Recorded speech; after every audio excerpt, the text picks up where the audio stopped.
Hai kawan, jumpa lagi bersama kami di channel kesayangan kita semua. Video kali ini akan membahas tentang sifat dasar versus pola asuh.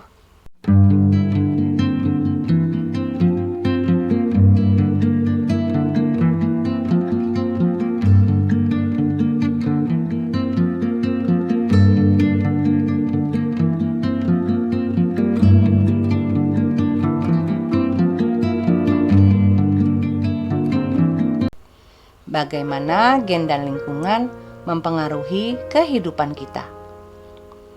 Seorang anak berusia 7 tahun tiba di rumah dengan rapor pertamanya dari sekolah yang penuh dengan nilai buruk.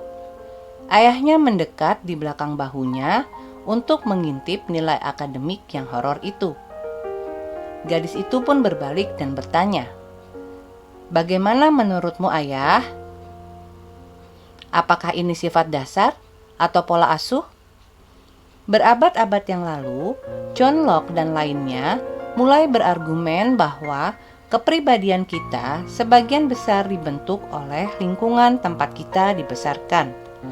Lainnya, seperti Charles Darwin, percaya bahwa kita sebagian besar diprogram secara genetik. Ahli genetika perilaku modern berpikir bahwa ini lebih kompleks karena keduanya berinteraksi. Pertama, mari kita kembali ke gadis itu, ayahnya, dan apa yang kita ketahui. Baik sang ayah maupun ilmuwan terpandai tidak dapat menjawab apa yang memicu hasil nilai sekolah gadis berusia 7 tahun itu. Namun, kita tahu sedikit tentang pengaruh gen dan lingkungan dalam kaitannya dengan kelompok populasi tertentu.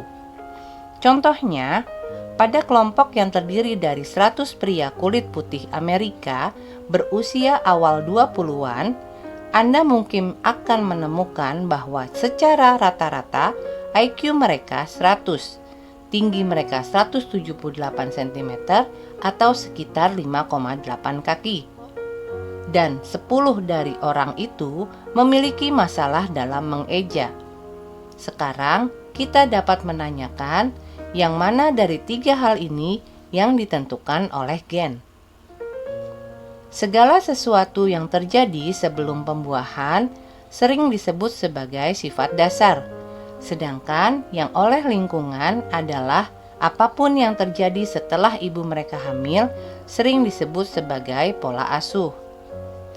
Untuk memahami kedua kekuatan tersebut, kita perlu mengakui bahwa pengaruh lingkungan seringkali bersifat acak.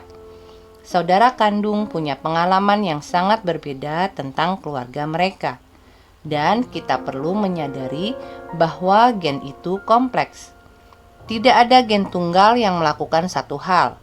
Oleh karena itu, kita hanya tahu sedikit tentang sifat mana pada individu yang merupakan hasil dari susunan genetik mereka, dan mana yang disebabkan oleh lingkungan. Kita hanya tahu tentang dampak sifat dasar dan pola asuh terhadap perbedaan sifat dari kelompok tertentu. Dan untuk mempelajarinya, kita perlu memahami heritabilitas. Heritabilitas adalah faktor yang berkisar antara 1 dan 0. 1 mewakili pengaruh genetik dan 0 untuk faktor lingkungan. Heritabilitas mendefinisikan dampak genetik pada perbedaan sifat dalam populasi tertentu. Heritabilitas tidak dapat mengukur sejauh mana sifat dari individu tertentu adalah genetik. Diseleksia misalnya, memiliki heritabilitas mendekati 1. Itu berarti bahwa gen menjelaskan lebih banyak perbedaan dalam kesalahan ejaan kelompok kita tadi daripada faktor sekolah, faktor keluarga, atau faktor acak. Ini tidak berarti bahwa satu orang tertentu yang memiliki masalah mengeja pasti mengalaminya karena faktor genetik. Beberapa orang hanya tidak mendapatkan banyak dukungan ketika mereka masih kecil. Betapa kompleksnya interaksi aktual antara gen dan lingkungan. menjadi jelas ketika kita melihat sesuatu yang tampaknya gamblang, seperti IQ dan tinggi badan. Pertama, mari kita bahas tentang tinggi badan. 100 siswa laki-laki kulit putih Amerika rata-rata memiliki tinggi 178 cm atau kira-kira 5 kaki 10 inci. Heritabilitas mereka untuk tinggi adalah sekitar 0,8. Jika beberapa pria dalam kelompok ini tingginya 183 cm atau 6 kaki, maka heritabilitas memungkinkan kita untuk mengasumsikan bahwa 80% dari perbedaan itu rata-rata disebabkan oleh varian genetik dan 20% perbedaannya adalah karena gaya hidup. Jika kelompok orang yang sama dibesarkan di wilayah yang mengalami kekeringan sistemis dan mereka selalu kekurangan makan, potensi mereka untuk memiliki tinggi rata-rata 178 cm akan sangat sulit tercapai. Heritabilitas untuk tinggi badan sekarang mungkin turun dari 0,8 menjadi 0,5. Sifat dasar dan pola asuh sekarang sama-sama bertanggung jawab atas perbedaan suatu kelompok. Artinya, heritabilitas berubah. Jika kita memiliki populasi yang bergizi baik di satu sisi dan kelompok yang kekurangan gizi di sisi lain, maka dampak gizi terhadap perbedaan tinggi badan berubah dari 20% menjadi 50%. Dengan kata lain, pola asuh sangat penting sampai kita mencapai titik di mana itu tidak relevan.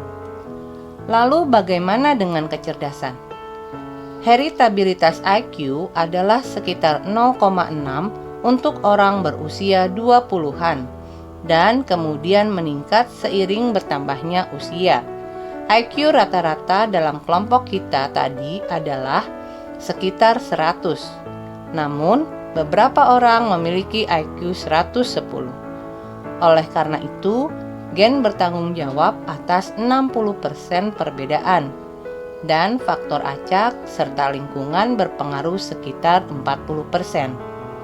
Dengan kata lain, bagi mereka yang memiliki IQ 110, maka 6 dari 10 poin tambahan itu bisa secara rata-rata dikaitkan dengan sifat dasar, sedangkan 4 poin sisanya dikaitkan dengan pola asuh. Sekarang, bahkan jika pola asuh memainkan peran besar, itu tidak berarti bahwa guru atau orang tua memiliki dampak apapun. Tidak seperti tinggi badan, yang kita tahu bisa ditingkatkan melalui nutrisi. Dalam hal IQ, kita tidak tahu banyak tentang cara meningkatkannya. Faktor acak tampaknya memainkan peran besar. Betapa acaknya faktor lingkungan menjadi jelas ketika kita melihat dua anak yang dilahirkan dalam keluarga yang sama. Keduanya dibesarkan di lingkungan yang sama, tapi anak sulung rata-rata ternyata lebih cerdas daripada adiknya. Dan jika salah satu dari dua bersaudara itu diadopsi, keduanya akan memiliki beberapa korelasi dalam IQ selama mereka dibesarkan. Tapi sebagai orang dewasa, kecerdasan mereka akan tidak sama layaknya dua orang asing. Nah, menurut Anda, mengapa hal ini bisa terjadi? Apakah ini tentang sifat dasar? Atau pola asuh? Atau bahkan interaksi kompleks dari keduanya dengan beberapa variasi acak dalam kode genetik yang direplikasi? Tuliskan komentar kawan pada kolom di bawah ya. Jika kawan menyukai video ini, silakan like, share, dan subscribe. Jangan lupa nyalakan lonceng notifikasinya. Terima kasih sudah menonton. Sampai jumpa lagi di video selanjutnya.